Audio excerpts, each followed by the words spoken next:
Okay, your position looks good, Joe. Let's go Delta Psi on. Haven't got the 1 minute warning yet.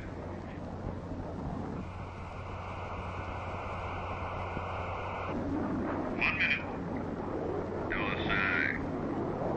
Push to test. Wrong side showing. Prime. Igniter ready light. Pre-cool on. Igniter idle.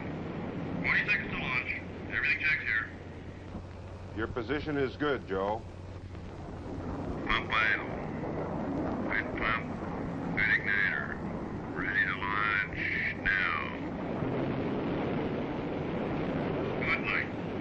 Okay.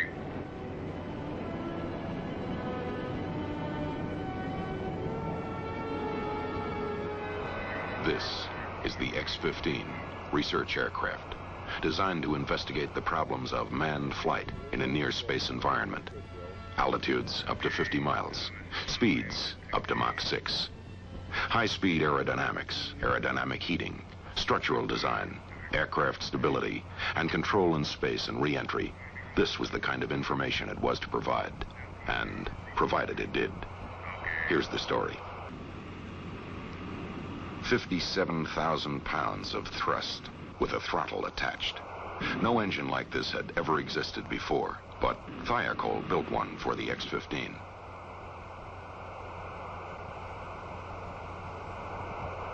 Now, what kind of airframe could be designed to carry such an engine?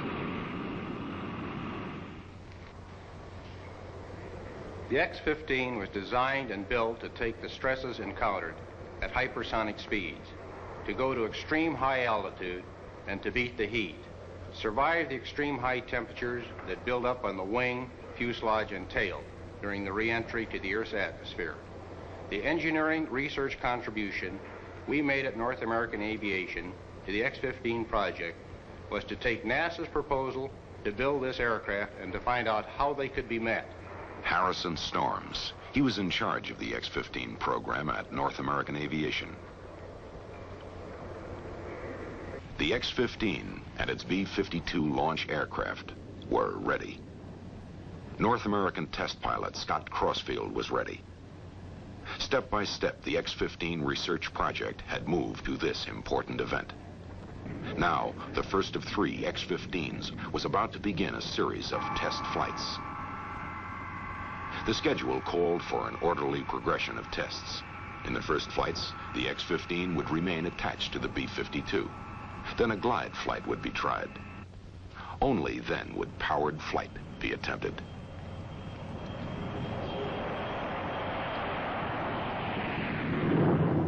This careful program of flight tests, flown by pilot Scott Crossfield, proved the X-15 would do just what its designers hoped she would. From March 10th, 1959 until late in 1960, when we delivered the 3rd aircraft to the Air Force, I made 14 captive flights, 1 glide flight, and 10 powered flights. It was all pretty much routine. We, North American that is, went up there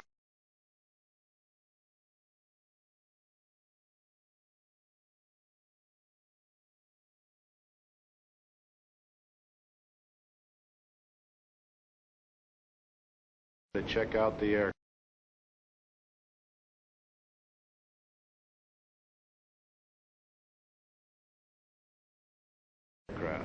To check out the systems, to see how she handled and whether or not she'd meet the specs before we turned her over to the Air Force.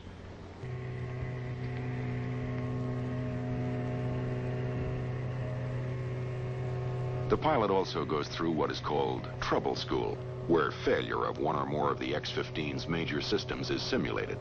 Again, his reaction is monitored.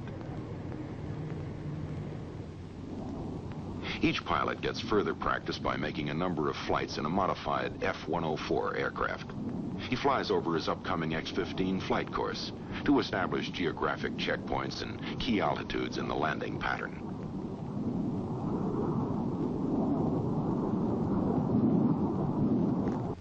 The range consists of a master station at Edwards and radar stations at Ely, Nevada and at Beatty.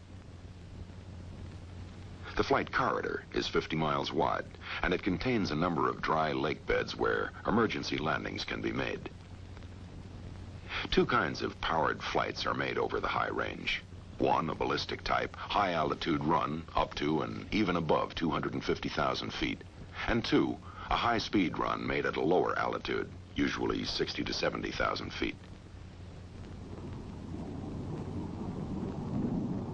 During his practice flights in the F-104, the pilot must also familiarize himself with the timing and positioning for an X-15 landing at both primary and alternate landing sites. And he makes practice landings, using predetermined settings that can simulate the low lift-drag ratio of the X-15. Nothing is left to chance, in the air or on the ground. These precautions paid off during the following flight, when the pilot realized he could only get 30% power, and that consequently he would have to make an emergency landing at Mud Lake. Ready to launch. 5, 4, 3, 2, 1. That's a good light. That's a good light.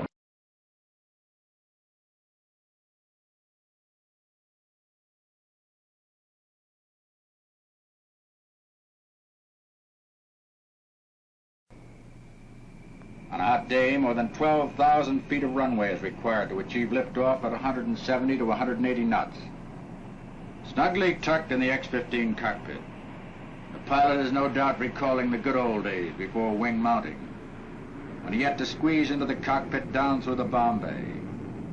This maneuver was accompanied by considerable huffing and puffing, and a big sigh of relief when he was finally strapped in the seat. Nothing to do now but sit back, relax, mentally help the B-52 pilot with his flying. Wing mounting of the X-15 permits the ejection seat to be utilized in an emergency, while the aircraft is still attached to the B-52 shackles.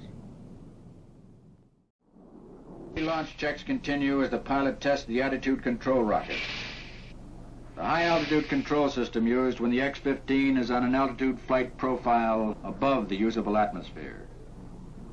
At extremely high altitudes, the conventional aerodynamic control surfaces are not sufficiently responsive for complete flight control.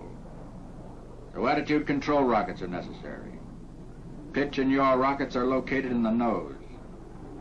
The roll rockets are located on each wingtip. The underside of the X-15 is now building up a coating of frost on the outside of the liquid oxygen tank due to the intense cold of the liquid oxygen at a temperature of minus 300 degrees Fahrenheit. The auxiliary power units are now started. Note the exhaust trail going over the horizontal stabilizer. Launch. Slight roll-off occurs as the shackles release. The X-15 engine is started, and the aircraft accelerates rapidly, quickly leaving the B-52 far behind. On this flight, the plan called for a buildup of 1,500 pounds per square foot of dynamic pressure before pull-up. Again the launch.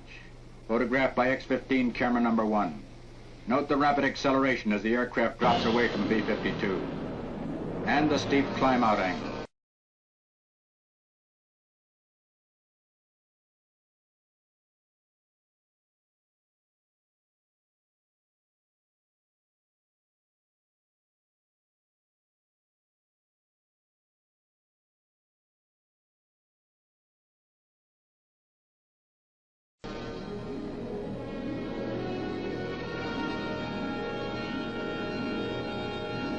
Speed brakes are extended to permit longer burning time of the engine propellants and provide added aircraft stability during re-entry.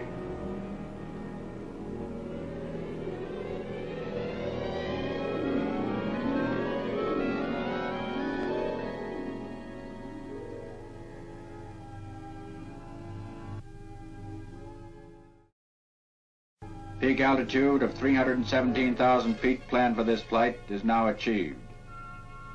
X-15 camera number 5 shows the pilot's reaction to zero-G state.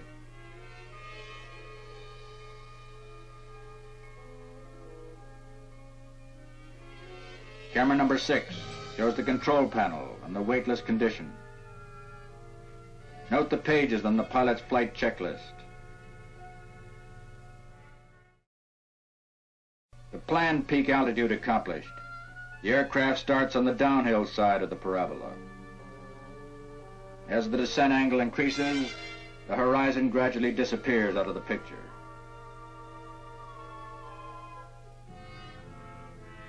Now the pull-out to level flight, and the horizon once again is seen behind the tail of the aircraft.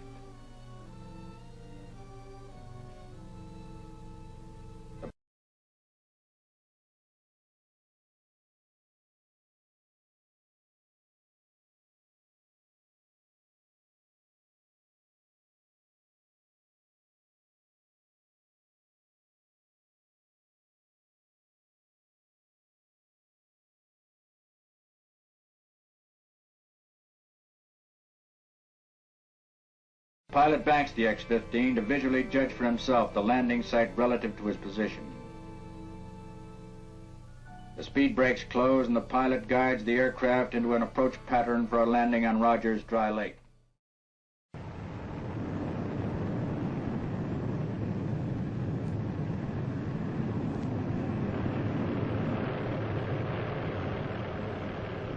The X-15 research project has long since achieved its original goals. The aircraft has been flown successfully more than 120 times, and although setting new records wasn't its purpose, it has set a few along the way. Altitude, 67 miles. Speed, Mach 6, 4,104 miles an hour, the highest and fastest a winged aircraft has ever flown.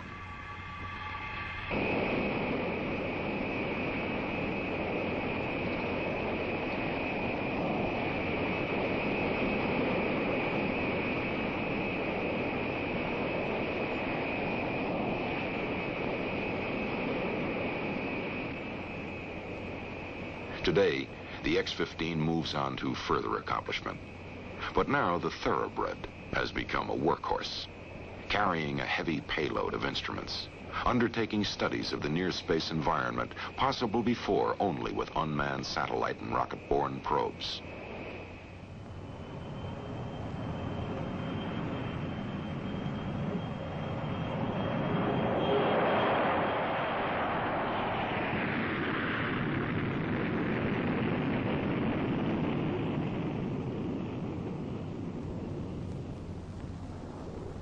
There are many people who should share the credit for the continuing success of the X-15 research project. But perhaps they will understand if we seem to focus on those who have actually flown the many research aircraft since the X-1. By saluting these courageous men, we also pay homage to all the others who have helped us move step by step, deeper and deeper, into the unknown outskirts of space.